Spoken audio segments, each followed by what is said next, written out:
ฮัลโหลအားလုံးပဲမင်္ဂလာပါ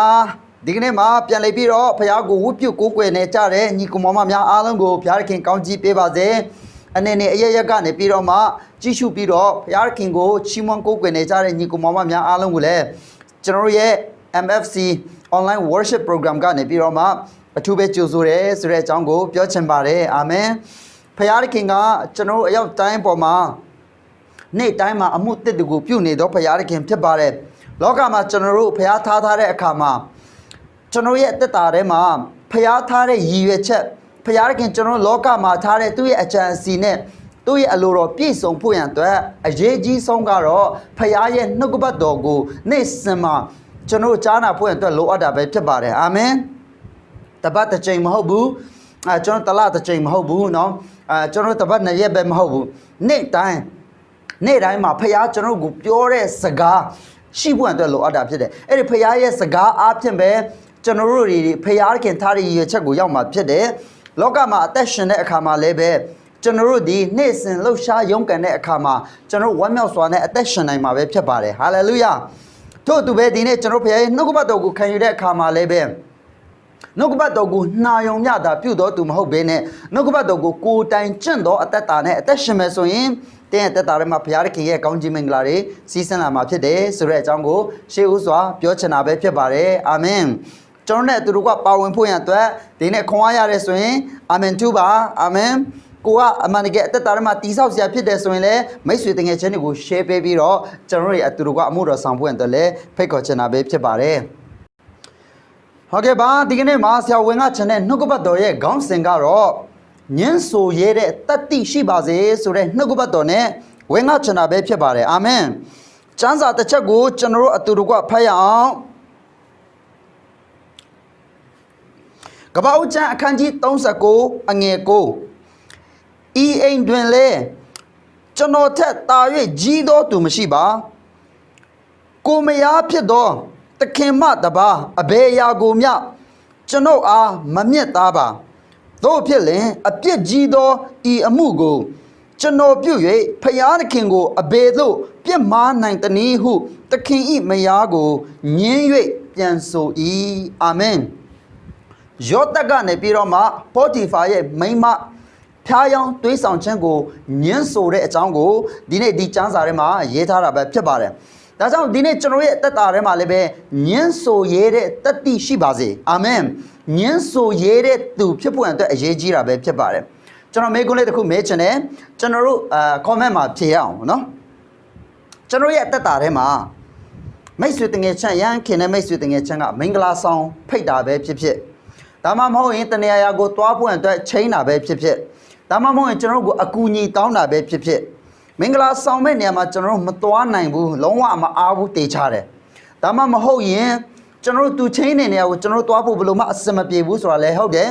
ဒါမှမဟုတ်ရင်ကျွန်တော်တို့အကူအညီတောင်းတဲ့သူအကူအညီတောင်းတဲ့အကူအညီကကျွန်တော်တို့အတွက်အကူအညီပေးဖို့ဘယ်လိုမှအဆင်မပြေဘူးဆိုတဲ့ဟာရှိတယ်သို့တော်လည်းပဲထိုကဲ့သို့ကျွန်တော်တို့ဘက်ကနေပြီးတော့မလုပ်ပေးနိုင်ဘူးမသွားနိုင်ဘူးဒါပေမဲ့အာနာလို့ဆိုပြီးတော့ခေါင်းငိမ့်လိုက်တာတယ်အာနာလို့ဆိုပြီးတော့ကူညီလိုက်တာတယ်အာနာလို့ဆိုပြီးတော့လှုပ်ပေးလိုက်တာတယ်ဘယ်နှယောက်လောက်ရှိလဲရှိပါလားရှိလားရှိတယ်ဆိုရင်ကျွန်တော် comment မှာရေးကြည့်အောင်ကျွန်တော်တို့ဘက်ကနေပြီးတော့အမှန်တကယ်လှုပ်ပေးလို့အဆင်မပြေပါဘူးသို့တော်လဲတငယ်ချင်းတယောက်ယောက်ကိုအာနာလို့ဆိုပြီးတော့လှုပ်လိုက်တယ်ဒီမှာကျွန်တော်ပြောပြမယ်နှုတ်ကပတ်တော်ကဘာပြောလဲဆိုရင်အဟုတ်တာကိုဟုတ်မဟုတ်တာကိုမဟုတ်ဘူးလို့ပြောပါတဲ့ညင်းတဲ့နာကိုပြက်ပြက်သားသားနဲ့ညင်းသက်တော်သူဖြစ်ဖို့အတွက်နှုတ်ကပတ်တော်ကကျွန်တော်တို့တွင်တင်ထားတယ်ဒါပေမဲ့ကျွန်တော်တို့ကမညင်းတဲ့နာကိုအာနာလို့ဆိုပြီးတော့မညင်းမိလိုက်လို့ဒုက္ခရောက်ဘူးတာရှိလားမညင်းလိုက်မိလို့ပို့ပြီးတော့မျက်နှာပြက်စရာတွေရှိလားမညင်းလိုက်မိတဲ့အတွက်ကြောင့်မလို့ပို့ပြီးတော့ကျွန်တော် relationship တွေမှာတယောက်နဲ့တယောက်မျက်နှာပူစရာတွေဖြစ်လားဖြစ်ပါတယ်ကျွန်တော်ရဲ့အသက်တာထဲမှာလည်းရှိပါတယ်အာနာလို့မပြောရက်လို့နော်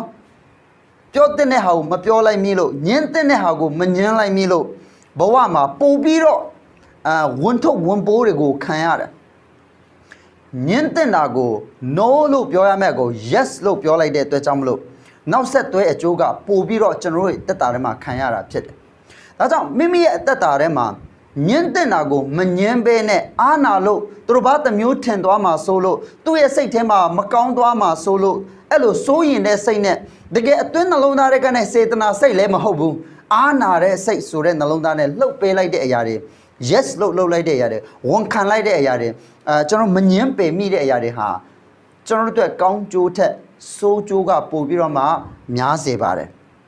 ဒါကြောင့်နှုတ်ကပတ်တော်ကကျွန်တော်တို့ကိုညှင်းတဲ့နေရာတွေကိုပြက်ပြက်သားသားညှင်းဆိုဖို့ဝန်ခံတဲ့နေရာကို 100% ဝန်ခံဖို့ရတဲ့ဖခင်ရဲ့နှုတ်ကပတ်တော်ကကျွန်တော်တို့ကိုတွင်တင်ထားတာပဲဖြစ်ပါတယ်ကျွန်တော်တို့ကတခါတလေမှာ medium သမားဖြစ်တတ်တယ်အလေအလတ်သမားနော်ဟိုလိုဒီလိုနဲ့ဈားထဲမှာဇဝေဇဝါအသက်ရှင်တတ်တယ်ဒီလိုမျိုးဆိုရင်ကျွန်တော်ရဲ့ဘဝကလည်းဟိုလိုဒီလိုနဲ့ဘဝကပြီးသွားမှာဖြစ်တယ်အဲကြောင့်ကျွန်တော်ရဲ့ဘဝမှာရှင်းရှင်းလင်းလင်းပြက်ပြက်သားသားနဲ့ညှင်းဆိုတဲ့နေရာကိုညှင်းဆိုတတ်တဲ့အသက်တာဖြစ်ဖို့အတွက်လိုအပ်တယ်ဆိုတဲ့အကြောင်းကိုနှုတ်ကပတ်တော်အဖြစ်ဒီကနေ့မှာဝင်ငါသွားမှာဖြစ်ပါတယ်နှုတ်ကပတ်တော်ထဲမှာပြက်ပြက်သားသားညှင်းဆိုခဲ့တဲ့အတွက်ကြောင့်မလို့ဘဝမှာခံစားရတဲ့ကောင်းကြီးမင်္ဂလာနဲ့ဖခင်ရဲ့ချီးမြှောက်ခြင်းတွေရှိသလိုပြက်ပြက်သားသားမငင်းဆန်ဖို့လူတွေကိုကြောက်လို့အာနာလို့နော်လိုက်ရောမိလိုက်လို့ခံရတဲ့အမင်္ဂလာခံရတဲ့အသက်တာထဲမှာခံရတဲ့အမင်္ဂလာတွေကြိမ်ချင်းနေနဲ့ကျွန်တော်တို့အဆုံးသက်မလာတဲ့အရာတွေကိုလည်းမြောက်များစွာတွေ့ရမယ်နော်ဒီအကြောင်းအရာတွေနဲ့ပတ်သက်ပြီးဒီကနေ့မှာကျွန်တော်တို့ကခွန်အားယူသွားဖို့ရန်အတွက်ဖြစ်ပါတယ်ပထမဦးဆုံးနော်ကျွန်တော်အခုနကပ္ပဦးချန်အခန်းကြီး39အငယ်6မှာဖတ်သွားတဲ့ယောသတ်ရဲ့အကြောင်းဖြစ်ပါတယ်ယောသတ်ကပေါတိဖာရဲ့အိမ်မှာကျွန်ထဲမှာကျွန်ကောင်းဖြစ်တယ်သူကနော်ကျွန်ထဲမှာကျွန်တဲ့ကခေါင်းဆောင်ပေါတိဖာပြီးရင်သူပဲတအိမ်လုံးသူ့အပ်ထားတယ်ဒါပေမဲ့တခုမှအပ်ထားတာပါလဲဆိုရင်ပေါတိဖာရဲ့ဇနီးသူ့ဇနီးကိုတော့သူ့မအပ်ထားဘူးတနေ့မှာနေ့တိုင်းနော်ပေါတိဖာရဲ့မယားကယောသတ်ကိုဘာလုပ်လဲဆိုရင်နေ့တိုင်းမှာသူ့ကိုဖျားယောင်းတယ်နေ့တိုင်းမှာသူ့ကိုတွေးဆောင်တယ်သူနဲ့အတူအိပ်ဖို့သူနဲ့အတူနေဖို့အတွက်သူ့ကိုဆွဲခေါ်တယ်အဲ့ဒါမဲ့သူကနေ့တိုင်းညှင်းဆန်တယ်နေ့တိုင်းမှာညှင်းဆန်တယ်တနေ့တော့သူ့ကိုနော်အိတ်ခမ်းထဲမှာခေါ်ပြီးတော့အတင်းဘာလုပ်လဲဆိုရင်သူ့ကိုကြံစီတယ်မတရားသောမေထုံပြုတ်ဖို့အတွက်သူနဲ့အတူအိပ်ဖို့အတွက်ခေါ်တဲ့အခါယောသတ်ကဘာပြောတယ်လဲဆိုရင်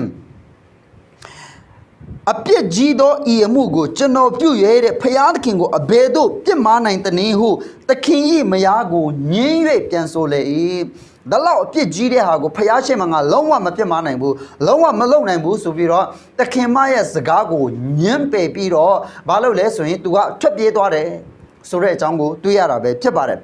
ကျွန်တော်ရဲ့တက်တာထဲမှာတခါတလေမှာကျွန်တော်တို့ဒါဆိုရင်ကျွန်တော်တို့အာနာကြီးတဲ့သူကျွန်တော်တို့ပါဝါကြီးတဲ့သူကျွန်တော်ရဲ့သခင်မကျွန်တော်တို့ထက်ပို့ပြီးတော့မှဩဇာအာနာရှိတဲ့သူကိုကျွန်တော်ဟာဘယ်တတ်နိုင်မလဲเนาะဒါကတော့ကျွန်တော်အနေနဲ့ညင်းဆိုင်လဲဘာမှလုပ်လို့မရဘူးဆိုပြီးတော့ကျွန်တော်ကလိုက်ရောတတ်တယ်ဒါပေမဲ့ရောတတ်ဒီဖယားခင်ရှေ့မှာပြက်ပြက်သားသားသူညင်းဆိုင်ခဲ့တယ်ပြက်ပြက်သားသားညင်းဆန်မှုကြောင့်မလို့သူဘာခံရလဲဆိုရင်ထောင်ထဲပို့ခံရတယ်ထောင်ထဲမှာပို့ခံရတယ်ထောင်ထဲမှာပို့ခံရပေမဲ့လို့ဖယားခင်ကသူ့ကိုထောင်ထဲမှာပြစ်မထားဘူးထောင်ထဲကနေပြီးတော့နန်းသွင်းကိုပို့တယ်နန်းသွင်းကနေပြီးတော့တိုင်းပြည်ရဲ့ခေါင်းဆောင်ကြီးဖြစ်လာတာကိုကျွန်တော်တို့တွေ့ရတာပဲဖြစ်ပါတယ်အာမင်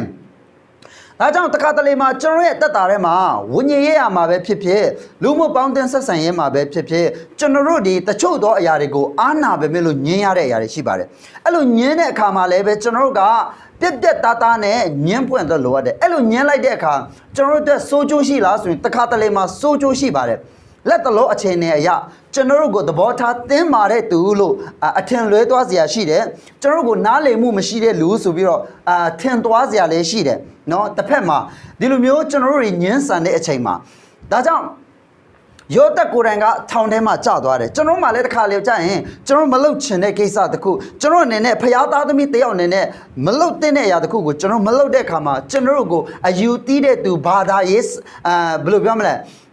ဲဘာသာရေးခွဲခြားတဲ့သူစသဖြင့်တင့်ကိုအမျိုးမျိုးပြောနိုင်ပါတယ်အထူးသဖြင့်ကျွန်တော်တို့တွေဒင်နာစားတယ်ဒင်နာစားတဲ့အခါမှာစီးပွားရေးလုပ်ငန်းရှင်တွေနဲ့ဖြစ်မယ်တငယ်ချင်းတွေနဲ့ဖြစ်မယ်ပေါင်းတင်တွေနဲ့ဖြစ်မှာကဲနဲ့ဖြစ်လုပ်လိုက်ပါနည်းနည်းဖြစ်စားလိုက်ပါဒီညတော့ကျွန်တော်တို့တွေကဲရအောင်ဒီညတော့ကျွန်တော်တို့လုပ်ရအောင်ပျော်ပျော်ရွှင်ရွှင်ပေါ့ပျော်ပျော်ပါပါပေါ့ဒါဘာအကန့်မှမပါပါဘူးဒါကကျွန်တော်တို့အလုပ်ရဲ့အောင်ပွဲအနေနဲ့တော့၎င်းမိတ်ဆွေတငယ်ချင်းတယောက်ရဲ့မွေးနေ့အတွက်တော့၎င်းတခုခုအတွက်ကျွန်တော်ဟာမင်းဒီလောက်လဲတော့မလုပ်ပေးနိုင်ဘူးလားဆိုတော့ကျွန်တော်တို့ဖျားခင်နဲ့ဝဲစေမဲ့အရာ ကျွန်တော်ရဲ့တက်တာကိုကြဆန်းစေမဲ့နေရာမှာဒီနေ့ကျွန်တော်ကိုတိုက်တွန်းတာတွေတွေးဆောင်တာတွေရှိတတ်ပါတယ်အဲ့လိုရှိတဲ့အခါမှာကျွန်တော်တို့က no ဒါကကျွန်တော်နဲ့မသင့်တော်ဘူးဒါဟာမလုပ်သင့်ဘူးဆိုတဲ့အရာကိုပြက်ပြက်သားသားကျွန်တော်တို့ညှင်းဆိုတတ်ဖို့အတွက်အထူးပဲအရေးကြီးတာပဲဖြစ်ပါတယ်အာမင်ယောသတ်ဒီပေါတိဖာရဲ့မယားကိုညှင်းဆိုခဲ့တဲ့အတွက်ကြောင့်မလို့ဖယားခင်ကသူ့ကိုဒုတိယရှင်ဘုရင်နေရာမှာချီးမြှောက်ခဲ့တာပဲဖြစ်ပါတယ်တကယ်လို့ဒါသူကပေါတိဖာရဲ့မယားကို yes လုပ်ခဲ့မယ်ဆိုရင်သူကဒုတိယလင်ဖြစ်သွားမယ်လင်ငယ်ဖြစ်သွားမယ်ဒါပေမဲ့သူအဲ့ဒါကိုညှင်းဆန်ပြီးတော့ဖယားရဲ့အလိုတော်ကိုဝန်ခံခဲ့တဲ့အတွက်ကြောင့်ဒုတိယဘုရင်ဖြစ်လာတယ်ဒါကြောင့်သင်ဒီဒုတိယလင်ဖြစ်ချင်သလားဒါမှမဟုတ်ရင်ဒုတိယရှင်ဘုရင်ဖြစ်ချင်သလားဒုတိယရှင်ဘုရင်ဖြစ်ချင်တယ်ကျွန်တော်ကရှင်ဘုရင်ဖြစ်ချင်တယ်ဒုတိယလင်မဖြစ်ချင်ဘူးသူများရဲ့လင်ငယ်မဖြစ်ချင်ဘူးဆိုရင်ကျွန်တော်တို့ဒီလောကအရာတွေကိုညှင်းပယ်ရလိမ့်မယ်လောကရဲ့သွေးဆောင်မှုတွေကိုညှင်းပယ်ရလိမ့်မယ်ဒီဟာကအရန်အရေးကြီးတဲ့အရာဖြစ်တယ်ဆိုတဲ့အကြောင်းကိုပထမအချက်အနေနဲ့ကျွန်တော်ဝင်ငှချင်တယ်အဲ့ဒီမှာကျွန်တော်တို့ဒုတိယတစ်ခုကကြတော့ကျွန်တော် yes လို့ပြက်ပြက်သားသားမငင်းဆန်တဲ့မိဘတွေအကြောင်းကိုကျွန်တော်ဝင်ငှချင်တယ်အဲ့ဒါကဘယ်မှာတွေ့ရလဲဆိုရင်တရားသူကြီးမတ်စာအခန်းကြီး14အငယ်3မှာဒီလိုပြောတယ်မိဘတို့ကတင်ဒီအယေဖျားလီးချမ်းကိုမခံတော့ဖိလိတိလူတို့တွင်မယားကိုတွား၍ယူရမည်အကြောင်းတင်ဤညီအမတို့ညီအကိုတို့သမီးကိုငါတို့အမျိုးသားချင်းမိသမီးတို့တွင်တရားမျှမရှိသလိုဟုမိဘတို့ကတင်ဒီအယေဖျားလီးချမ်းကိုမခံတော့ဖိလိတိလူတို့တွင်မယားကိုတွား၍ယူရမည်အကြောင်းတင်ဤညီအကိုသမီးတို့အမျိုးသားချင်းတို့တွင်မိမတယောက်ကိုမျှမရှိသလိုဟုဆိုလေ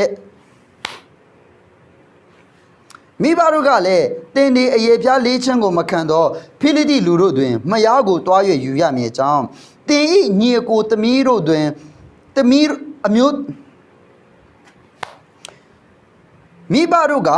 တင်ဒီအယေဖျားလေးချင်းကိုမခံတော့ဖိလိတိလူတို့တွင်မယားကိုတွား၍ယူရမည်အကြောင်းတင်ဤညီအကိုသမီးငါတို့အမျိုးသားချင်းတို့တွင်မိမတယောက်မျှမရှိသလိုဟုဆိုတော်လေရှန်ဆောင်ကထိုမိမကိုတောင်း၍ပေးပါအလွန်နှစ်သိမ့်ပါသည်ဟုအဘအားပြောဆို၏ဖယားခင်ရွေးချယ်ခန့်အပ်ထားတဲ့နာဇရိလူဖြစ်တဲ့တရားသူကြီးရှန်ဆောင်အဲ့ဒီရှန်ဆောင်ဟာဖယားခင်သူ့ကိုမလောက်ရမယ့်အရာနဲ့လောက်ရမယ့်အရာတွေကိုတခါတည်းပြောပြထားပြီးသားဖြစ်တယ်ဒါပေမဲ့တနေ့တော့သူကဖိလိတိအမျိုးသမီးတယောက်ကိုသူကတွားပြီးတော့မှနှစ်သက်တယ်နှစ်သက်တဲ့အခါသူ့ရဲ့ဖခင်မိခင်စီမှာဘာလာပြောလဲဆိုရင်အဘအဲ့ဒီဖိလိတိအမျိုးသမီးကိုကျွန်တော်အယမ်းနှစ်သက်ပါတယ်တဲ့အယမ်းချစ်ပါတယ်တဲ့ယူပေးပါလို့ပြောတဲ့အခါသူ့အဖေကဘာပြောလဲဆိုရင်ငါသားဖိလိတိအမျိုးကလူတွေကိုဘာလုပ်မှာလဲငါတို့အမျိုးသားချင်းတွေမှာရောမရှိဘူးလားအဲ့ဒီအရေးဖျားမလေးတဲ့သူကိုမင်းဘာလို့ယူမှာလဲဆိုပြီးနှစ်ပြောကြည့်တယ်ဒါပေမဲ့ရှန်ဆောင်ကမရဘူးတဲ့အဲ့ဒီအမျိုးသမီးကိုပဲကြိုက်တယ်အဲ့လိုပြောတဲ့အခါသူ့ရဲ့ဖခင်ကဘာလို့လဲဆိုရင်သူ့သားကိုအရှုပ်ပေးပြီးတော့မှအေးကွာငါသားအတင်းတောင်းမှတော့လေဘေးတက်နိုင်မလဲသွားတောင်းအောင်ပါဘောဆိုပြီးတော့သွားတောင်းပေးတယ်ဆိုတဲ့အကြောင်းကိုတွေ့ရတယ်အဲ့ဒါလိုမျိုးဖိလိတိအမျိုးသမီးကိုသွားတောင်းလိုက်တဲ့အချိန်ကနေစပြီးတော့ရှန်ဆောင်ရဲ့ဗိတ်တိတ်ကြဆင်းခြင်းတွေရှန်ဆောင်ရဲ့ရှုံးနေခြင်းအကြောင်းတရားတွေတစ်ခုပြီးတစ်ခုစပြီးတော့မှပေါ်လာတော့တာပဲဖြစ်ပါတယ်အဲ့တော့တကယ်လို့ဒါရှန်ဆောင်ရဲ့အဖေကအစကနဲ့ငါသား no နော်လုံးဝမလုပ်ရဘူးဒါလုံးဝလက်ခံလို့မရဘူးမင်းအနေနဲ့ဖျားရွေးချယ်ထားတဲ့နာဇရိလူတယောက်အနေနဲ့ဒီလူကငါသွားတောင်းเสียလဲအကြောင်းမရှိဘူးမင်းကိုယ်တိုင်လည်းလုံးဝမချစ်ရဘူးဆိုတော့ကိုပြက်ပြက်သားသားနဲ့သူကညှင်းပယ်ခဲ့မယ်ဆိုရင်ဒီကိစ္စတွေဖြစ်လာမှာမဟုတ်ဘူးဖြစ်တယ်ဒါကြောင့်ဒီအကြောင်းအရာနဲ့ပတ်သက်ပြီးတော့ဒီနေ့မိဘများမိမိရဲ့သားသမီးများနဲ့ပတ်သက်ပြီးတော့ကျွန်တော်တို့ဒီပြက်သားစွာညှင်းဆိုပြီးတော့မိမိရဲ့သားသမီးကိုတမန်တရားလမ်းကြောင်းထဲမှာတင့်မှတ်ပေးတဲ့သူဖြစ်ဖို့အတွက်အရန်ပဲအရေးကြီးတာပဲဖြစ်ပါတယ်အာမင်အဲ့တော့ကျွန်တော်တို့တခါတလေမှာကိုယ့်ရဲ့သားသမီးတွေကိုချစ်တဲ့အခါမှာမိမိရဲ့သားသမီးတွေကိုချစ်တဲ့အခါ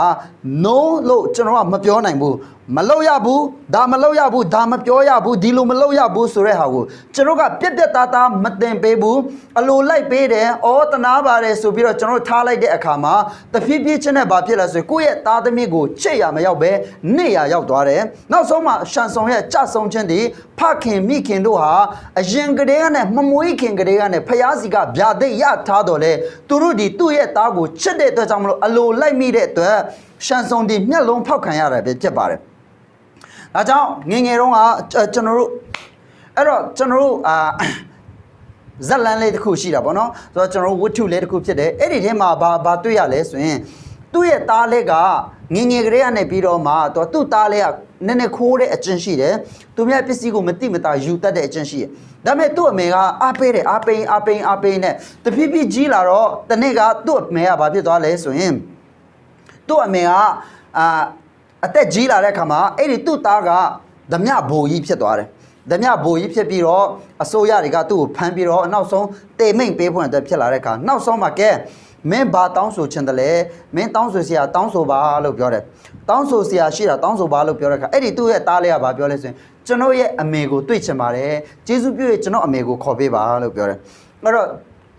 သူ့ရဲ့အမေခေါ်လာပေးတဲ့အခါသူ့အမေကိုဘာပြောလဲဆိုအမေတဲ့ကျွန်တော်ငငယ်ကလေးနဲ့အမေရဲ့နှုတ်တကားမှမစိုးရသေးတာအယမ်းကြာသွားပြီကျွန်တော်တေခါနေပြီအမေရဲ့နှုတ်လဲတစ်စက်ကျွန်တော်စိုးချင်တယ်ဆိုပြီးသူ့အမေကိုပြောတဲ့အခါသူ့အမေကလည်းသူ့သားကိုချစ်တော့အနားမှာရောက်လာတယ်နှုတ်မစိုးခင်မှာပြောတယ်အမေတဲ့သားကိုငငယ်ကလေးကနေပြီးတော့မှဒီလိုမျိုးခိုးတဲ့အကျင့်ရှိတယ်သူများကိုလိန်တဲ့အကျင့်ရှိတယ်သူများရဲ့ပစ္စည်းတွေကိုယူတဲ့အကျင့်ရှိတယ်ဘောပင်လေးတွေခဲတံလေးတွေသူများရဲ့အယုတ်ကလေးတွေကိုယူတဲ့အချိန်ကလေးကနေကျွန်တော်ကိုဆုံးမခဲ့မယ်ဆိုရင်ကျွန်တော်အခုလိုမျိုးလူမိုက်ကြီးဖြစ်မှာမဟုတ်ဘူးကျွန်တော်ကိုငယ်တဲ့အချိန်ကနေစပြီးတော့အမေကအရာရာမှာလက်ခုပ်တီးပေးခဲ့တယ်အရာရာမှာ yes လို့ပဲပြောခဲ့တယ်ဘယ်တော့မှညင်းဆိုတတ်တဲ့သူညင်းမညွှန်းဆိုခဲ့ဘူးအမြဲတမ်းကျွန်တော်ကိုအလိုလိုက်ခဲ့တဲ့အတွက်ကြောင့်ဒီနဲ့အဲ့ဒီအပြစ်တွေကြောင့်ပဲကျွန်တော်တည်ရတော့မယ်အဲ့တော့ကျွန်တော်တယောက်တည်းပဲမတည်နိုင်ဘူးဒါအမေမှလည်းတာဝန်ရှိတယ်အမေလည်းတည်တင်တယ်ဆိုပြီးတော့သူ့အမေကိုနှုတ်ဆိုမယ်ဆိုသူ့အမေရဲ့နှုတ်ကိုကိုက်လိုက်အဲ့ဒါနဲ့ပဲအဲ့ဒီမှာဘာလို့လဲဆိုသူ့အမေရောသူ့တာဝန်နှစ်ယောက်စလုံးတည်သွားတယ်ဆိုတော့เนาะကျွန်တော်တို့ဝတ္ထုအကြောင်းအရာလေးတွေတစ်ခုကိုကျွန်တော်တို့ဖတ်ဖို့တာဖြစ်တယ်ဆိုတော့ဒီအကူပြောချင်တာဘာဖြစ်လို့လဲဆိုရင်တခါတလေကျွန်တော်မိဘတွေဟာကိုယ့်ရဲ့သားသမီးတွေကိုကျွန်တော်ကညှင်းဆိုတဲ့ရောက်ကိုပြက်သားမညင်းတဲ့အခါမှာကိုယ့်ရဲ့သားသမီးတွေကြီးထွားတဲ့အခါမှာသူတို့ကတရားလမ်းနဲ့မှမသွားတတ်တော့ဘူးဖယားတခင်နှုတ်ကပတ်တော်တိုင်းအသက်မရှင်တတ်တော့ဘူးကောင်းမွန်တဲ့သားသမီးတယောက်ဖြစ်လာဖို့ရန်အတွက်အရင်ခက်ခဲသွားတာပဲဖြစ်ပါတယ်တုတ်တန်ကျမ်းထဲမှာပြောလဲဆိုရင်သူငယ်သွားရလမ်းဝ၌တွင်တင်လောတဲ့နော်တွင်တင်လောထို့သောပြုလင်သူသည်အိုသောအခါထိုလမ်းမှမလွဲလိုက်သွားလိမ့်မည်ဖယားတခင်ရဲ့ယုံကြည်သူရဲ့မိသားစုထဲမှာမိမိရဲ့သားသမီးတွေကိုလည်းအလိုလိုက်ထားဖို့မဟုတ်ဘဲနဲ့ yes ကို yes no ကို no ဟုတ်တာကိုဟုတ်တယ်မဟုတ်တာကိုမဟုတ်ဘူးဆိုတဲ့အရာကိုခွဲခြားနဲ့ကျွန်တော်တို့တွေကတွင်တင်ထားပေးဖို့အတွက်လိုအပ်တယ်ရွေးချယ်တတ်တဲ့သူဖြစ်ဖို့အတွက်ကျွန်တော်တို့လိုအပ်တာဖြစ်တယ်เนาะအရာတိုင်းမှာ yes ပေးပြီးတော့အရာတိုင်းမှာအလိုလိုက်ဖို့မဟုတ်ဘူးဆိုတဲ့အကြောင်းကိုကျွန်တော်တို့ဒုတိယတစ်ချက်အနေနဲ့တွေ့ရမှာပဲဖြစ်ပါတယ်အာမင်အဲ့ဒါကြောင့်မလို့မိမိရဲ့သားသမီးများကိုအရာတိုင်းမှာမိမိရဲ့သားသမီးကိုညှဉ်းဆန်တတ်တဲ့မိမိသားသမီးအပေါ်မှာညှဉ်းဆန်ရတဲ့တတ်တိရှိဖို့ရန်အတွက်လည်းအထူးပဲအရေးကြီးတာပဲဖြစ်ပါတယ်။ဘာကြောင့်လဲဆိုရင်သားသမီးယုံရင်စုံလုံးကန်းတယ်၊ကျွန်ယုံရင်မျက်လုံးတစ်ဖက်ကန်းတယ်ဆိုတဲ့အကြောင်းကိုကျွန်တော်တို့တွေမြန်မာစကားပုံရှိတာပဲဖြစ်ပါတယ်။မိမိရဲ့သားသမီးကိုယုံကြည်တာထက်မိမိရဲ့သားသမီးကိုတကယ်ချစ်တယ်ဆိုရင်ကျွန်တော်တို့ဒီ yes ကို yes no ကို no လှုပ်တဲ့နာကိုလှုပ်တဲ့တယ်လို့တင်ပေးတဲ့တယ်လို့မလှုပ်တဲ့နာကိုလည်းမလှုပ်ဖို့အတွက်ပြင်းထန်နဲ့ကျွန်တော်တို့တွေတားမြစ်ဖွင့်အတွက်အရန်ပဲအရေးကြီးတာပဲဖြစ်ပါတယ်။နောက်တစ်ခုကျွန်တော်တို့ဆက်ပြီးတော့မှသွားရအောင်။အဲ့ဒါကဘာလဲဆိုရင်ဓမ္မရာဇဝင်ပထမဆောင်အခန်းကြီး15အခန်းငယ်20ကိုကျွန်တော်ဖတ်ပါမယ်။ရှောလုကအကျွန်ုပ်ဒီထာဝရဘုရား၏အမိန့်တော်ကိုဤကံအမှန်နားထောင်ပါပြီ။ထာဝရဘုရားစေခိုင်းတော်မူသောလမ်းသို့လိုက်ပါပြီ။အာမလက်ရှင်ဘုရင်အာဂတ်ကိုဆောင်ခဲ့၍အာမလက်အမျိုးသားတို့ကိုရှင်းဖျက်ဆီးပါပြီ။တို့ရာတွင်လူများတို့သည်ကိလကာလမြို့၌ကိုတော်ဤဖျားတခင်ထာဝရဘုရားအားရစ်ပူဇော်တော်ငါရစ်ပူဇော်လူတော်ငါတဲ့လူယူသောတိုးနွားရှင်းဖျက်ဆီးအံ့သောအရာအကောင်းဆုံးတို့ကိုသိမ်းယူပါပြီဟုပြောဆိုပြန်၏အဲ့တော့ကျွန်တော်တို့ဒီမှာဓမ္မရာဇဝင်ပထမဆောင်အခန်းကြီး15မှာဘု து အကြောင်းတွေ့ရလဲဆိုရင်ရှင်ဘုရင်ရှောလုရဲ့အကြောင်းကိုတွေ့ရတယ်ရှင်ဘုရင်ရှောလုကိုဖျားသခင်ကအာမလက်လူတွေကိုရှင်းဖျက်ဆီးဖို့ရန်အတွက်ဆိုပြီးတော့ဖျားရဲ့စကားရောက်လာတယ်အဲ့တော့သူလည်းအာမလက်လူတွေကိုတွားပြီးလှုပ်ကြံတယ်တိုက်ခိုက်တဲ့အခါမှာအဲ့တော့အဲ့ဒီအာမလက်ရှင်ဘုရင်ကိုလည်းသူကဖမ်းလာတယ် ဖမ်းလာတယ်ပြီးတဲ့အခါကြံနေသူတွေအကုန်လုံးကိုဖျက်ဆီးတယ်အဲ့ဒီမှာသူဘာမလုပ်ဘူးလဲဆိုဖခင်ရဲ့စကားကိုနားမထောင်ဖခင်ခင်ကရှင်ဘုရင်ကိုလည်းတတ်ခဲ့ပါအဲ့ဒီမှာရှိသမျှအားလုံးကိုရှင်းရှင်းဖျက်ဆီးပါလို့ပြောတယ်ဒါပေမဲ့သူကအဲ့ဒီရှင်းရှင်းမဖျက်ဆီးဘူးကောင်းတဲ့အကောင်တွေယူလာတယ်နော်ရှင်ဘုရင်ကိုလည်းဖမ်းပြီးခေါ်လာတယ်သူဖျားစေခိုင်းတဲ့ရောက်ကိုအပြည့်ဘဝမလုပ်ဘူးတဝက်တစ်ပြက်လုပ်တယ်အဲ့တော့အဲ့လိုလုပ်တဲ့အတွက်ကြောင့်မလို့ရှမွေလကသူ့ကိုပြောလဲဆိုမင်းကထာဝရဘုရားရဲ့စကားကိုနားမထောင်ဘူးเนาะမင်းထာဝရဘုရားကမင်းကိုပယ်ပြီလို့ပြောတဲ့အခါ तू ကဘာပြောလဲဆိုရင်ဘယ်လိုဖြောင်းချက်ပေးလဲဆိုရင်ထာဝရဘုရားရဲ့စကားကိုကျွန်တော်ဒီအီကန်အမှန်နားထောင်ပါပြီတဲ့ဘုရားသခင်စေခိုင်းတာကိုကျွန်တော်နားထောင်တယ်အာမလက်လူတွေကိုတွားတိုက်တယ်တဲ့အာမလက်လူတွေကိုရှင်းခဲ့တယ်တဲ့ရှင်ဘုရင်ကိုလည်းခေါ်လာပြီတဲ့တို့ရတွင်တဲ့ဒါပဲမဲ့သူ့ရဲ့အကြောင်းပြချက်နော်သူ့ရဲ့ဖြောင်းချက်ဖြစ်တယ်ဘာပြောလဲဆိုရင်လူများတို့ဒီတဲ့ဂိလကာလမြို့၌ကိုရောဖျားခင်ထာဝရဘုရားကိုရစ်ပူဇော်လိုတော့ငါလူယူသောတိုးနွားရှင်းရှင်းဖြက်စီအံ့သောအကောင်းဆုံးတို့ကိုသိမ်းယူပါပြီတဲ့အဲ့တော့သူတို့အာမလတ်ပြည်မှာတွားတိုက်ပြီးတော့အောင်တွားတဲ့အခါဂိလကာလမြို့မှာရောက်တဲ့အခါတဲ့လူတွေကဘာပြောလဲဆိုရင်အရှင်မင်းကြီးတဲ့ကောင်းတဲ့အရာတွေကိုတော့ဖျားခင်ကိုရစ်ပူဇော်ဖွင့်တဲ့ယူသွားရအောင်တဲ့ကောင်းတဲ့အရာတွေကိုတော့ကျွန်တော်မထားခဲ့ရအောင်အဲ့တော့ရှောလူအနေနဲ့ဘာပြောလဲဆိုရင်လူတွေကိုကြောက်တယ်လူတွေကိုစိုးရင်တယ်လူတွေရဲ့ထောက်ခံမင်းမရမှာကိုကြောက်တယ်လူတွေသူ့ကိုမုန်းသွားမှာစိုးရင်တယ်လူတွေသူ့ကိုရှင်ဘုရင်နဲ့အတိမတ်မပြုတ်မှာစိုးရင်တဲ့အတွက်ကြောင့်မလို့ तू ကဘာလုပ်လိုက်လဲဆိုရင်လူတွေပြောတဲ့စကားကို yes ပြောပြီးတော့ဖျားပြောတဲ့စကားကို no လို့ तू ညှင်းပယ်လိုက်တယ်ဒီမှာကြည့်ကျွန်တော်ရဲ့အသက်တာထဲမှာဖျားသခင်ပြောထားတဲ့တမန်တရားပုံမှာရက်တည်တဲ့အခါလူတွေကမိမိပတ်ဝန်းကျင်မှာလူတွေမြောက်များစွာကတင့်ကိုဖျားယောင်းနေမယ်တင့်ကိုတွေးဆောင်နေမယ်တင့်ကိုစကားပြောနေမယ်အမြဲတမ်းစကားပြောနေမယ်လူတွေကတင့်ကိုထောက်ခံတာလူတွေကတင့်ကိုအားပေးတာလူတွေကတင့်ကိုအတိမတ်ပြုတာကိုပဲခံချင်တယ်ဆိုရင်ဖျားသခင်ကကျွန်တော်တို့ကိုစေခိုင်းထားတဲ့ mission ကိုကျွန်တော်တို့ကပြည့်မြောက်အောင်လုပ်နိုင်မှာမဟုတ်ပါဘူးတခါတလေမှာမိတ်ဆွေတငယ်ချင်းတွေကတင့်ကိုအားပေးမယ်ဖျားเจ้าသွားမယ်အစာရုပ်ရှင်သွားကြည့်ရအောင်လေဒါလောက်ရမယ်စားဒါလောက်ရအောင်လေဖျားသခင်နဲ့ပတ်သက်ပြီးတော့မှတင်းရဲ့အသက်တာထဲမှာအသက်ရှင်မှုမှန်ကန်လာတဲ့အခါမိတ်ဆွေတငယ်ချင်းရဲ့တိုက်တွန်းမှုတွေဒါမှမဟုတ်ရင်လက်အောက်ငယ်သားတွေရဲ့တိုက်တွန်းမှုတွေဒါမှမဟုတ်ရင်အမျိုးတွေရဲ့တိုက်တွန်းမှုတွေအမျိုးမျိုးရှိလိမ့်မယ်လူတွေရဲ့ရှေ့မှာ popular ဖြစ်ဖို့လူတွေရဲ့ရှေ့မှာလူတွေထောက်ခံမဲရဖို့လူတွေကကောင်းတယ်လို့လက်ခုပ်တီးဖို့ရန်အတွက်ကျွန်တော်တို့လူကူကြောက်ပြီးတော့မှဖျားရဲ့တရားတော်ကိုညှင်းပယ်ခဲ့မယ်ဆိုရင်အဆုံးမှာတင်းဒီဆုံးရှုံးခြင်းတို့ရောက်မှာဖြစ်တယ်ဒါကြောင့်ဖျားကပြောထားရင်ဖျားတကယ်နှုတ်ကပတ်တော်ပေါ်မှာပဲကျွန်တော်တို့ဒီတိကျမှန်ကန်စွာရက်တည်ရသောသူဖြစ်ဖို့အတွက်အရေးကြီးတာပဲဖြစ်ပါတယ်ဟာလေလုယာအဲကြောင့်ပထမဆုံးအနေနဲ့ကျွန်တော်ရဲ့တက်တာထဲမှာအရေးကြီးတာကဘာလဲဆိုရင်လူတွေဘလို့ပဲတွေးဆောင်လူတွေကတင့်ကိုဘလို့မျိုးပဲဖျားယောင်းနေပြီဖြစ်ပါစေတင်းဒီဖျားရဲ့စကားအတန်ကိုကြားပြီးတော့သူဖြစ်တော့ကြောင်းဖျားရဲ့လူတော်ကိုတိတော့သူဖြစ်တော့ကြောင်းလူတွေရဲ့စကားကိုနားမထောင်ဘဲနဲ့လူတွေရဲ့စကားကို no လို့တတိရှိပြက်တာပြင်းထန်ညှင်းပယ်ဖွင့်တော့လိုအပ်ပါတယ်တခါတလေမှာကျွန်တော်ရဲ့အသက်တာထဲမှာလူတွေရဲ့အတန်ကိုဒီထက်ကြေလောင်စွာနိုးလို့ညှင်းပယ်ရတဲ့သူဖြစ်ဖို့အတွက်အင်မတန်မှအရေးကြီးပါတယ်အာမင်အဲ့တော့ကျွန်တော်တို့နိုးလို့လူတွေကိုညှင်းလိုက်တဲ့အခါမှာခံစားရတဲ့သူတို့ကိုအားနာတဲ့စိတ်တွေနဲ့အားနာတဲ့စိတ်ထက်အဲ့ဒီအချိန်မှာတင့်ကိုဘယ်လိုပြောမလဲဒီလူကသဘောထားတင်းမာတဲ့သူဒီလူဟာတိတ်အပေါင်းတိတ်ပေါင်းတင်းရခက်တဲ့သူညှိနှိုင်းလို့မလွယ်ကူတဲ့သူလို့လူတွေကတင့်ကိုအထင်လွဲကောင်းလွဲသွားနိုင်ပါတယ်သို့တော်လည်းပဲအဲ့ဒီအချိန်တခဏတင့်ကိုအထင်လွဲသွားမဲ့အရာတခဏတာတင့်ကိုလူတွေကနေပြီးတော့လူတွေကိုတင်အားနာစရာဖြစ်သွားတဲ့အရာတွေထက်တင်းရဲ့အနာဂတ်မှာတမျိုးတစ်နှစ်လဲမတက်တာနှစ်နှစ်လဲမတက်တာเนาะကျွန်တော်စိတ်တကနဲ့တနှုံနောင်တရပြီးခံစားနေရမယ်ဝေဒနာထက်စာရင်လက်တလုံးမှာအာနာဒီဖြစ်စေသဘောထားတင်းမာတဲ့သူလို့လူတွေကတင့်ကိုတတ်မှတ်ဒီဖြစ်ပါစေတင်ဒီတတိရှိနဲ့ပြက်တာနဲ့ညင်းပေတော့သူဖြစ်ဖို့အတွက်လိုအပ်တယ်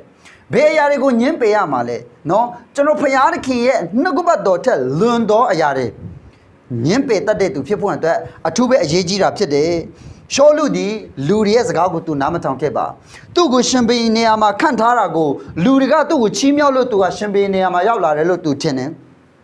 တကယ်လို့ဒီလူတွေရဲ့ထောက်ခံမှုကိုငါမရရင်ငါရှင်ဘီနယ်ကနဲ့ပြုတ်မယ်လို့တူထင်တယ်တကယ်တော့အဲ့ဒီသူရှင်ဘီရင်ဖြစ်လာတာကလူတွေကချီးမြှောက်ထားလို့သူရှင်ဘီရင်ဖြစ်လာတာမဟုတ်ဘူးဖယားခင်ကိုယ်တိုင်သူ့ကိုဗိတ်တိတ်ပေးပြီးတော့ဣတိလရှင်ဘီနယ်မှာချီးမြှောက်ထားတာဖြစ်တယ်ထို့သူပဲဒီကနေ့တင်ခံစားနေရတဲ့ကောင်းကြီးမင်္ဂလာတင်းရဲ့အခြေအနေဒီအားလုံးဟာပတ်ဝန်းကျင်ရဲ့ထောက်ပံ့မှုတွေကြောင့်မလို့အဲ့ဒီလူတွေရဲ့အတိမတ်ပြုခြင်းကြောင့်မလို့မဟုတ်ပဲဖယားခင်ရဲ့ချီးမြှောက်ခြင်းတက်ကြောင့်တာဖြစ်ပါတယ်လူတွေဘယ်လောက်ပဲထောက်ခံနေပါစေလူတွေဘယ်လောက်ပဲလက်ခုပ်တီးနေပါစေလူတွေဘယ်လောက်ဟုတ်တယ်လို့ပဲပြောနေပါစေဖယားခင်ရှေ့ကနေတင်ညင်းပယ်ခံရပြီဆိုရင်ရှောလူဒီနှက်ဆိုးဆွဲပြီးတော့သူ့ရဲ့တက်တာထဲမှာမနာလိုတဲ့စိတ်တွေနဲ့ဒါဝိကိုလိုက်တက်ရင်းနဲ့ပဲဘဝကိုအဆုံးတက်တယ်ပတ်ဝန်းကျင်ကရန်သူတွေနဲ့တောင်တိုက်ခွင့်မရခဲ့ဘူးဒါကြောင့်မိမိရဲ့အသက်တာထဲမှာအောင်မြင်တဲ့အသက်တာဖျားထားတဲ့အရက်မှာမှန်ကန်စွာတိတိကျကျနဲ့ကျွန်တော်တို့ဒီအသက်ရှင်နိုင်ဖို့ရန်အတွက်ဒီညှဉ်းဆန်ရတဲ့တတ်တိရှိဖို့အတွက်အထူးပဲအရေးကြီးတာပဲဖြစ်ပါတယ်နောက်တစ်ခုထပ်ပြီးတော့မှကျွန်တော်ဖတ်ပါမယ်ရှမတေခရစ်ဝင်အခန်းကြီး၄အခန်းငယ်30ကိုပြန်ဖတ်ပါမယ်ယေရှုကလည်းအချမ်းစာတန်ငါနောက်သို့ဆုတ်လောတင်၏ဘုရားခင်ထာဝရဘုရားကိုကိုးကွယ်ရမည်ထိုဘုရားခင်ကိုတောင်ဝတ်ပြုရမည်ဟုကျမ်းစာလာသည်ဟုမိန့်တော်မူ၏အာမင်ဒါကတော့ယေရှုခရစ်တော်ကိုစာတန်ကကိုယ်တိုင်လာပြီးတော့ပြောတဲ့စကားဖြစ်ပါတယ်စာတန်ကနေပြီးတော့ဘာလာပြောလဲဆိုရင်မင်းဖျားသားဆိုရင်တဲ့မုတ်ကိုတဲ့ကြောက်ခဲကိုမှုတ်လုပ်ပြီးစားပြစမ်းပါတဲ့ယေရှုက no မစားဘူးလူကမုတ်အားဖြင့်အသက်ရှင်တာမဟုတ်ဘူးအစားတောက်အားဖြင့်အသက်ရှင်တာမဟုတ်ဖျားစကားအဖြင့်အသက်ရှင်နေဆိုပြီးဖျားစကားလို့ပြောလိုက်တော့စာတန်ကဖျားစကားယူလာပြီးလာတယ်ဖျားစကားကဘာပြောလဲဆိုရင်ကောင်းကင်တမန်တို့ဒီတင်းရဲ့လက်ကိုမဆချပြစ်မယ်လို့စာလံကျမ်းထဲမှာရေးထားတယ်အဲ့တော့မင်းဒီပေါ်နဲ့ခုံချပြစမ်းတဲ့ဘုရားခင်ကဘာပြောလဲ no ဘုရားခင်ကိုအစုံစမ်းမပြုရဘူးဘုရားခင်ကိုအစုံစမ်းမပြုရဘူးဆိုပြန်ခေါ်သွားပြီးတော့ကဲရှိသမျှအားလုံးမင်းကိုပေးမယ်တဲ့ငါ့ကိုကိုးကွယ်မယ်ဆိုရင်မင်းကိုဒီလောကအားလုံးကိုပေးမယ်ယေရှုကဘာပြောလဲအချမ်းစာတန်ငါနောက်သို့ဆုတ်လို့တင်း၏ဘုရားခင်ထာဝရဘုရားကိုသာကိုးကွယ်ရမယ်လို့ညင်းဆိုတယ်ယေရှုဒီစာရန်ပြောတဲ့စကားတွေကိုညှင်းဆိုခဲ့ပါတယ်ယေရှုကစာရန်ခိုင်းတဲ့အရာအားလုံးကိုလုံနိုင်တယ်မလုံနိုင်တာတခုမှမရှိဘူးဒါပေမဲ့ငါလုံနိုင်လို့ဆိုပြီးတော့မှတကိုးပြပြီးမလုံခိုင်းပါဘူးမလုံခဲ့ပါဘူးเนาะအဲ့တော့ငါးနှကောင်နဲ့မှုန့်ငါးလုံးကိုလူ9000ကျော်ကျွေးနိုင်တဲ့ယေရှုကအဲ့ဒီကြောက်ခဲကိုမှုတ်ဖြစ်လာဖို့ဆိုတာပြင်းတော့ပြင်းသေးတယ်เนาะအဲ့တော့စာရန်ကအဲ့ဒီကြောက်ခဲကိုမှုတ်ဖြစ်လာဖို့အတွက်လောက်ခိုင်းနေကြ तू မလောက်ပါဘူး तू မလောက်ဘူးလုံးဝမလောက်ပြဘူးဒါပေမဲ့လို့သူ့ရဲ့ယုံကြည်သူများသူ့နောက်လိုက်လာတဲ့သူတွေဖယားခင်သားသမီးတွေကိုကြည့်ပြီးတော့မှစားစရာမရှိဘူးငတ်နေတဲ့အစင်မပြေတဲ့အခါမှာတော့ဘာလို့လဲဆိုရင်ငါးနှကောင်နဲ့မုတ်ငါးလုံးကိုလူ9000စားအောင်ဘာလို့လိုက်လဲဆိုရင်ယေရှုခရစ်တော်ကပွားပေးလိုက်တာပဲဖြစ်ပါတယ်ဒီနေ့ယေရှုခရစ်တော်ဟာသူ့စီမှာရှိတဲ့တကိုးတွေကိုစာရန်ကခိုင်းနိုင်နေမှာ तू မလုပ်ပါဘူး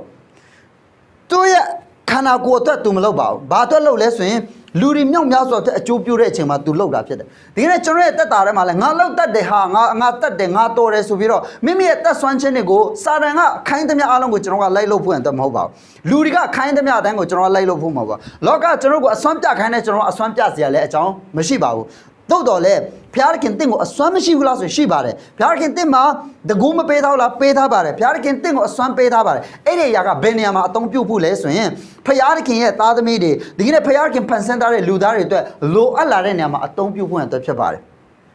စာရန်ကကြောက်ခဲကိုမှုတ်ဖြစ်စေဖို့အတွက်လောက်ခိုင်းတဲ့အချိန်မှာယေရှုမလောက်ခဲ့ပေမဲ့လူ9000စားစရာမရှိတဲ့အချိန်မှာတော့ယေရှုကိုယ်တိုင်လူ9000အတွက်ပွားပေးတယ်လူ4000အတွက်ပွားပေးတာပဲဖြစ်ပါတယ်ဟာလေလုယာဟာလေလုယာအဲ့တော့ဗိမာန်တော်ရဲ့အပေါ်ကနေခုံချခိုင်းတယ်ဗိမာန်တော်နဲ့အပေါ်ကနေခုံချဖို့အတွက် तू တတ်နိုင်ပါတယ် तू လောက်နိုင်ပါတယ် तू လုံးဝမလောက်ပါဘူးဘာကြောင့်လဲစာရန်ပြောတဲ့စကားကို yes လို့မဝန်ခံဘူး no ဆိုပြီးတော့ပြက်ပြက်သားသား तू ကညှင်းပယ်တာဖြစ်ယူဒရှကာယုကိုလည်းယေရှုကဘာပြောလဲဆိုရင်ယူဒရှကာယုမင်းစီမှာစာရန်ကနော်လုံနေပြီနော်တတိပေးတယ်ဒါပေမဲ့ယူဒရှကာယုကစာရန်ပြောတဲ့စကားကို no လို့မညှင်းပယ်ဘူး yes လို့ဝန်ခံလိုက်တယ်အဆုံးသတ်မလားနောက်ဆုံးမှာဇွေးချချပြီးတော့ကိုယ့်ကိုယ်တက်တည်သွားတယ်ယေရှုခရစ်တော်ဒီစာရန်ဘာပဲပြောသူညှင်းပယ်ခဲ့တယ်ကျွန်တော်ရဲ့တက်တာထဲမှာစာရန်ကနဲ့ပြောလာတဲ့စကားတွေအများကြီးရှိတယ် 사랑하는 매야 바마 아동미자 바우과 맨루루뮤 베로마 아우미마 마우바우 맨루루뮤 테라베 까운바레 세마비라베 까운바레 레쇼라이 바로 맨로마네바네로 메 베로마 까운사마모 베로마 아우미마 마우부 앵피비 또아로 맨야로 바마 럭시아 정 딜루니아마 맨 조사네시아 정시로부 셋비 럭시아 정시로부 어체네야 레 까운나 마우부 사랑하 맨고 뮤뮤 뼈레카 혹다베노 모운칸바네 사람 뼈레 스가고 모운칸바네 마우부 ngã phải ăn tận này đấy ngã phải ngã bên mà xin cha tập mà bữa mà khai mấy này bu sa chân sa ngã nào đồ sâu lo cho nó đi sa go nhện baby mang theo buồn đấy gì đấy đó là tên tất cả đấy mà phải ăn cái chim nhau chân đi giàu làm mà về chơi bà hallelujah lo cả mà tất nhiên là cái gì bà đấy đó trong gia đình này quên ngã tuổi đấy nó cũng bắt tuổi đấy mà chắc lấy chết gì bà đấy ਪਰ mà tất đi mimi tuổi ta tao số mua của cho nó bao lâu phải số nhện baby ta buồn đó lo đấy Mimi ko atuita ne patte pi Potiphar ye maima ga Yothab ko la pi ro ma nyu swai de kha ma tu ka mimi atuita tamat chet ko ba lo le so yin nyин pe khe de pyat pyat ta ta nyin pe pi ro phaya shet ma tu di ba lo khe le so yin won khan khe de let talo ma tu dukha yauk de thong cha de khet khe khe de do do le be phaya ke ai neya ma pyat ma tha be pyan pi ro chi myauk do phaya ke phit de du tiya takhu ka cha ro shan song ye mi ba ro ga ba lo le so yin shan song ye saga ko ma nyin pe bu aman so shan so ye mi ba ro ha di thet po pi ro ma che long swa nyin pe tin ne nga ta long wa ma lou ya bu so pi ro da me tu ro ga ne ne pyo ji de ma ya de kha cha ro tu ro ba lo le di dai be lut pe lai de prophet Eli ရဲ့လက်ထက်မှာ prophet Eli လက်ထက်မှာသူ့သားတွေအရန်ဆိုးသွားတယ်ဒါပေမဲ့ငါသားတို့မကောင်းဘူးနော်မကောင်းဘူးနော်ပြက်ပြက်သားသားသူမငင်းပေခဲ့ဘူးပြက်ပြက်သားသားသူမငင်းဆိုခဲ့ဘူးသူ့ရဲ့သားတွေကိုပြက်ပြက်သားသားသူမဆုံးမခဲ့ဘူးအဲ့ဒါအတွက်ကြောင့်မလို့နောက်ဆုံးမှာသူ့သားသမီးလည်းအသေးဆုံးနဲ့တည်ရတယ်သူကိုယ်တိုင်လည်းပဲဝမ်းနဲ့ကြေကွက်ပက်လက်လန်ပြီးတော့တည်သွားတယ်ဆိုတာကိုတွေ့ရတယ်ကျွန်တော်ရဲ့တက်တာထဲမှာညင်းပေတဲ့အရာတွေကိုပြက်ပြက်သားသားမငင်းပေလို့ပဲဖြစ်ပါဒါကြောင့်မိမိရဲ့သားသမီးတွေနဲ့ပတ်သက်ပြီးတော့လည်းကျွန်တော်တို့ဒီပြက်သားစွာရွေးချယ်ပြီးတော့ညင်းပေတတ်တဲ့သူဖြစ်ဖို့အတွက်လိုအပ်တယ်ဆိုတဲ့အကြောင်းကိုကျွန်တော်တို့ခံယူခဲ့ပါတယ်နောက်တတိယတစ်ချက်ကတော့ဗာလဲဆိုရင်လူတွေကိုလည်းညင်းပေတတ်ဖို့အတွက်လိုအပ်ပါတယ်ရှောလူဒီလူတွေကသူ့ကိုပြောမှကြောက်တယ်လူတွေသူ့ကိုလက်မခံမှကြောက်တယ်လူတွေသူ့ကိုအတိမတ်မပြုတ်မှကြောက်တယ်လူတွေသူ့ကိုအထင်မကြီးမှစိုးရင်တဲ့အတွက်ကြောင့်လို့ဖရားရဲ့စကားကိုသူကမညင်းပေပဲနဲ့လူတွေကိုဝန်ခံခဲ့တဲ့အတွက်ကြောင့်မလို့သူ့ရဲ့တက်တာထဲမှာဆုံးရှုံးခြင်းကိုရောက်တာပဲဖြစ်ပါတယ်သို့တော့ယေရှုခရစ်တော်ဒီစာရန်နောက်တစ်ခုကကျတော့စာရန်ကယေရှုခရစ်တော်ကိုလာပြီးတော့တိုက်ခိုက်တယ်အဲ့ဒီခါမှာစာရန်ရဲ့စကားကိုဘာလို့လဲဆိုရင်ယေရှုခရစ်တော်ကပြက်ပြက်သားသားနဲ့ညှင်းပယ်ခဲ့တာပဲဖြစ်ပါတယ်ဟာလေလုယာဟာလေလုယာကောင်းကင်တမန်တွေကဆင်းကြွလာပြီးတော့သူ့ကိုအလုတ်ကျွေးပြုစုတယ်ဆိုတဲ့အကြောင်းကိုနှုတ်ကပတ်တော်ကဖော်ပြထားတာဖြစ်တယ်ဒါကြောင့်ဒီကနေ့ကြားနာနေတဲ့နှုတ်ကပတ်တော်ကြားနာနေတဲ့ညီကောင်မများအားလုံးကိုဆရာအနေနဲ့ဝင်ငှချင်တာပထမတစ်ချက်အသွေးသားကိုညှင်းပယ်ရဲတဲ့တတ္တိရှိပါအာမင်မိမိသားသမီးများရဲ့တောင်းဆိုမှုတွေကိုညှင်းပယ်ရဲတဲ့တတ္တိရှိဖို့အတွက်လိုအပ်ပါတယ်နောက်တစ်ခုကကြတော့ဗာလဲဆိုရင်လူတွေရဲ့လက်ဖြားခြင်းဖြားယောင်းခြင်းတွေကိုညှင်းဆန်ရဲတဲ့ညှင်းပယ်ရဲတဲ့တတ္တိရှိဖို့အတွက်လိုအပ်တယ်လို့စာရန်ရဲ့စကားကိုလည်းပြက်ပြက်သားသားနဲ့ညှင်းပယ်ရဲတဲ့သူဖြစ်ဖို့အတွက်အရေးကြီးပါတယ်တင်ကအရာရာမှာပြက်ပြက်သားသားနဲ့ညင်းနေမယ်ဆိုရင်တေချာတာတခုကတော့တင်ဒီသဘောထားတင်းမာတော့သူလူတွေနဲ့အပေါင်းအသင်းမဆက်တဲ့သူလူတင်ကိုဆွဆွဲကောင်းဆွဆွဲနိုင်ပါတယ်သို့တော်လည်းအဲ့လိုညင်းပါလို့ပြောတဲ့အခါကျွန်တော်တို့အပြောဆိုမတတ်ရင်စေးတယ်လို့ဆိုတဲ့မြန်မာစကားရှိပါတယ်ကျွန်တော်တို့ဒီညင်သာစွာနဲ့ဂျိုးငက်ကဲ့သို့ကျွန်တော်တို့မွေကဲ့သို့လိမ်မာပြီးဂျိုးငက်ကဲ့သို့အစိတ်ကင်းလက်ကျွန်တော်တို့ဒီညင်းပယ်တတ်တဲ့သူဖြစ်ဖို့အတွက်လိုအပ်ပါတယ်အာနာပြီးတော့မှလောကနဲ့အပေးယူမလုပ်ပါနဲ့အာနာပြီးတော့လူတွေနဲ့အပေးယူမလုပ်ပါနဲ့အာနာပြီးတော့ဖျားစကားအပေါ်မှာအလစ်အပြောင်းမလုပ်ပါနဲ့အာနာပြီးတော့ဖျားစကားကနေပြီးတော့လွတ်အောင်ရှစ်နေငါပြီးတော့မှကျွန်တော်တို့ဒီအကြောင်းပြချက်တွေမပေးပါနဲ့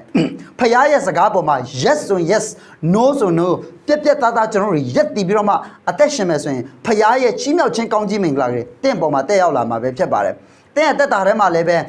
ကျွန်တော်တို့မဝန်ခံတဲ့မဲနဲ့ဝန်ခံလိုက်လို့ဝန်ထုတ်ဝန်ပိုးတွေခံနေရတဲ့သူမျိုးမဟုတ်ဘဲနဲ့ဖျားခင်ရဲ့ရှေ့မှာတက်ရှင်တဲ့သူတွေအများအားပေါ့ပါပြီးလန်းဆန်းနေတာပဲဖြစ်ပါတယ်ဒါကြောင့်ဒီနေ့ဝင်ငှချင်တဲ့နှုတ်ကပတ်တော်ကတော့ညှင်းဆိုရဲတဲ့တတ္တိရှိပါစေအသက်တာထဲမှာအသွေးသားကိုညှင်းဆိုပါမိတ်ဆွေတငယ်ချင်းတွေရဲ့စကားနှုတ်ကပတ်တော်နဲ့မညီတဲ့အရာတွေကိုညှင်းဆိုပါသားသမီးတွေကိုညှင်းဆိုပါတတ္တိရှိညှင်းဆိုပါစာရန်ရဲ့စကားကိုညှင်းဆိုပါဆိုတဲ့နှုတ်ကပတ်တော်အပြင်ဝင်ငှချင်တဲ့အရောက်ချမ်းစီတိုင်းပေါ်မှာဘုရားခင်ကောင်းချီးပေးပါစေဟာလေလုယာဒီနေ့ကြားတဲ့နှုတ်ကပတ်တော်အတိုင်းပဲကျွန်တော်ရဲ့အသက်တာထဲမှာဒီနေ့ဘာတွေကကျွန်တော်ကိုစကားပြောနေတယ်လဲ ဘာတွေကကျွန်တော်ကိုတိုက်တွန်းနေတယ်လေကျွန်တော်ရဲ့ဘဝမှာဘာတွေကိုညှင်းပယ်တတ်ဖို့အတွက်လိုအပ်တယ်သင်ဟာအာနာတတ်တဲ့လူတယောက်လားသူတို့ဘာရဲ့ပြောဆိုမှုမှန်သမျှကိုဟုတ်ကဲ့လို့အကုန်လုံးကိုသင်ကလက်ခံထားတဲ့သူတယောက်လားကျွန်တော်စဉ်းစားရအောင်ဖျားဘက်မှာပြက်သားရက်တည်ဖို့ကျွန်တော်ဆုံးဖြတ်ရအောင်ခဏလေးကျွန်တော်ရဲ့အသက်တာကိုဖျားခင်လက်တော်ထဲမှာဆက်ကရအောင်ကျွန်တော်နဲ့သူတို့ကမျက်စိမိတ်ပြီးတော့ရှိရရက်ကနေပြီးတော့ဖျားခင်ရှေ့မှာဆွတ်တောင်းရအောင်ကိုတော့လောကမှာစုံစမ်းခြင်းတွေတွေးဆောင်ခြင်းတွေအယမ်းများပါတယ်လောကမှာကျွန်တော်တို့ကိုဖျားယောင်းတဲ့ຢာတွေအယမ်းများပါတယ်သို့တော်လည်းကိုတော့လောကအတန်ကိုနားမထောင်ပဲလူတွေရဲ့အတန်ကိုနားမထောင်ပဲနဲ့ဖျားခင်ရဲ့အတန်တော်ကိုနားထောင်ပြီးနေ့တိုင်းမှာကျွန်တော်တို့ပြတ်သားစွာအသက်ရှင်နိုင်ဖွင့်တော့ကိုတော့ကောင်းကြီးပေးပါကျေးဇူးတော်ချီးမွမ်းပါတယ်ဖဖျားခင်ဒီနေ့ကျွန်တော်တို့နှုတ်ကပတ်တော်ကြားနာနေတဲ့ကိုရဲ့သားသမီးများအရောက်ချင်းစီတိုင်းအပေါ်မှာလဲကိုတော့ဒီကောင်းကြီးပေးပါကိုတော့ဒီမှားဆပါကိုတော့ဒီအမှုတစ်ကိုပြုတ်ပါကိုတော့အလုတ်လုပ်တော်မူပါဟာလေလုယာတရှင်တော်ဝိညာဉ်တော်ဖျားကိုရဒီကျွန်တော်မတတ်နိုင်သောအမှုမှာအိုဖဖျားခင်တတ်နိုင်စေသောဖျားခင်ဖြစ်ပါတယ်ဖဖျားကိုရဒီပြော့ညံ့သောသူမဖြစ်စေချင်ပါလူတွေကိုအာနာပြီးတော့မှဝန်ထုတ်တွေကိုပိုးနေတဲ့သူမဖြစ်စေချင်ပါငါဝန်ဒီပေါ့တယ်လို့ကိုရနှုတ်ကပတ်တော်ရှိပါတယ်ဒါကြောင့်ဖျားခင်ကျွန်တော်ရဲ့အသက်တာထဲမှာရှင်းလင်းပြတ်သားစွာတိကျပြတ်သားစွာအသက်ရှင်နိုင်တဲ့သူတွေအိုဖျားခင်ရဲ့ဘက်မှာမရက်တည်ရတဲ့သူတွေဖြစ်ဖို့ကောင်းကြီးပေးတော်မူပါဖဖျားခင်လူတွေရဲ့မျက်နှာตาပေးမှုကိုခံယူပြီးတော့ဖျားခင်ညှင်းပယ်ခြင်းခံရတဲ့သူတွေမဖြစ်ပါမည်အကြောင်းဆုတောင်းပါတယ်ဖဖျားခင်လူတွေရဲ့အရှိမအာနာပြေးလိုက်လို့ပေးပြီးဖရားရဲ့အလိုတော်ကိုချိုးဖောက်တော့သူမဖြစ်ပါမည်အကြောင်းဆုတောင်းပါတယ်ဖဖျားခင်ကျွန်တော်ရဲ့အသက်တာထဲမှာအမြဲတမ်း yes ဆိုပြီးတော့ဝန်ထုတ်တွေပိုးထားတာတဲ့မိမိရဲ့အသက်တာထဲမှာညှင်းဆိုတဲ့အရာတွေကိုပြက်သားညှင်းဆိုပြီးတော့အလိုတော်ကိုဝန်ခံသက်ရှင်တတ်တဲ့သားသမီးများဖြစ်စေဖို့ကောင်းကြီးပေးတော်မူပါဖဖျားကိုရဲသားသမီးများကိုမနိုင်ဝန်ထမ်းပြီးတော့မှအမြဲတမ်းဝန်ပြနေတဲ့အောက်မှာအသက်မရှင်စေချင်ပါဘူးလွတ်လပ်ပေါ့ပါစွာနဲ့အသက်ရှင်စေချင်သောဘုရားခင်ဖြစ်တယ်ရှင်းလင်းသောသဘောရေးရင်သောသဘောနဲ့အသက်ရှင်စေချင်သောဘုရားခင်ဖြစ်ပါတယ်ဒါကြောင့်နှုတ်ကပတ်တော်ခံယူနေကြတဲ့ကိုရဲသားသမီးများကိုဒီကနေ့နှုတ်ကပတ်တော်အဖြစ်ကောင်းကြီးပေးပါကျွန်တော်အသက်တာတွေကနေညှင်းဆိုဆရာရှိတဲ့ຢာတွေကိုပြက်သားညှင်းဆိုတတ်တဲ့သားသမီးများဖြစ်ဖို့ကောင်းကြီးပေးပါကျေးဇူးတော်ပေါင်းကိုချီးမွမ်းပါတယ်ဒီကနေ့ညနှုတ်ကပတ်တော်တဲ့ကျေးဇူးတင်တဲ့ကျွန်တော်တို့ဖဖျားခင်ဒီအစီအစဉ်ထဲမှာအစလည်းအဆုံးထိပါဝင်သွားကြတဲ့ကိုရဲသားသမီးများရောက်ချင်းစီတဲ့ပုံမှာလည်းယေရှုနာမနဲ့ကောင်းကြီးပေးပါတယ်ဖဖျားခင်ဒီနေ့ကျွန်တော် live လွှင့်နေတဲ့အချိန်မှာမကြည့်အားလို့နောက်ဖဖျားခင်နောက်မှကြည့်ဖြစ်တဲ့သူများအားလုံးကိုလည်းယေရှုနာမနဲ့ကောင်းကြီးပေးပါတယ်ဖဖျားအသက်တာထဲမှာညှင်းဆိုရဲတဲ့သူတွေဖြစ်ဖို့ဝိညာဉ်တော်ဖျားမှစပါကျေးဇူးတော်ပေါင်းကိုချီးမွမ်းပါတယ်ဒီကနေ့အစီအစဉ်ထဲမှာworship အပြင်တော်၎င်း chairman အပြင်တော်၎င်းနှုတ်ကပတ်တော်ဝင်ငါချင်းဘာပြန်အစီအစဉ်အတွက်ကျွန်တော်တို့ဒီ media team တွေအားလုံးပုံမှာလည်းကောင်းကြီးပေးပါအချိန်ပေးပြီးတော့မှအစီအစဉ်ထဲမှာစလဲဆုံးတိပါဝင်သွားကြတဲ့ညီကောင်မများအားလုံးကိုလည်းပဲကိုရဖျားထံမှာလာတဲ့ကောင်းကြီးမင်္ဂလာတက်ရောက်စေပါကျေးဇူးတင်ပါတယ်လို့ဝန်ခံတယ်ကိုရနှုတ်ကပတ်တော်အတွက်ကျေးဇူးတင်တယ်ကောင်းကြီးမင်္ဂလာအတွက်ကျေးဇူးတင်တယ်ဒီကနေ့အစီအစဉ်အတွက်ကျေးဇူးတင်တယ်လို့ဝန်ခံပါတယ်ယေရှုနာမကိုမြည်ပြုလက်အတူတူကဆုတောင်းပြီးကျွန်တော်ရဲ့အစီအစဉ်ကိုရပ်နာကြပါဖျားခင်အာမင်ဟာလေလုယာအားလုံးပေါ်မှာဖျားခင်ကောင်းကြီးပေးပါစေကျွန်တော်ရဲ့ MFC online worship မှာအမြဲတမ်းပါဝင်နေတဲ့ညီကိုမမများအားလုံးကိုလည်းအထူးပဲကျေးဇူးတင်ပါတယ်အပတ်စဉ်တိုင်း Sunday 3နိုင်မှာတစ်ကြိမ်ဗုဒ္ဓဟူးနေ့ည10နိုင်မှာတစ်ကြိမ်ထုတ်လွှင့်လက်ရှိတဲ့အတွက်ကြောင့်မလို့မိမိရှိတဲ့အရက်ကနေပြီးတော့ကျွန်တော်ရဲ့ church page ကို like လုပ်ထားပြီးတော့မှကျွန်တော်အတူတူကအပတ်စဉ်တိုင်းပါဝင်ဖို့ဖိတ်ခေါ်ပါတယ်အားလုံးဖျားခင်ကောင်းကြီးပေးပါစေ